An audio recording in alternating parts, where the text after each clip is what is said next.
ગુજરાત રાજ્ય યોગ બોર્ડ દ્વારા મેદસ્વીતા નિવારણ યોગ શિબિર 2 નો વંથલીમાં આરંભ થયો છે, જેમાં આસન, પ્રાણાયામ, ધ્યાન, મેડિકલ ટીમ દ્વારા તપાસ, આહારના નિયમો અંગે માર્ગદર્શન આપવામાં આવ્યું હતું.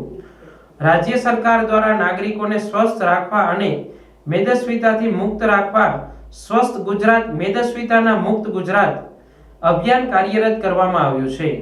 આ અભિયાનને આગળ વધારવા ગુજરાત રાજ્ય યોગ બોર્ડ દ્વારા જૂનાગઢના વંથલીની નગર પંચાયત હાઈસ્કૂલમાં મેદસ્વીતા મુક્ત જીવનશૈલી માટે 30 દિવસીય કેમ્પનો આરંભ કરાયો છે. કેમ્પના કોચ પારુલ ખાંધારે જણાવ્યું હતું કે હાલમાં અહીં 68 જેટલા લોકોએ રજીસ્ટ્રેશન કરાવ્યું છે.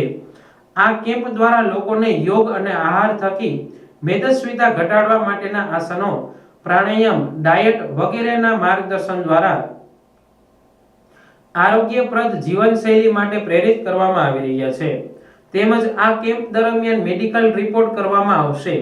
વિવિધ એક્સપર્ટ ડોક્ટર તેમજ તજજ્ઞો દ્વારા મોટાપા નિવારણ માટે માહિતી પણ લોકોને આપશે.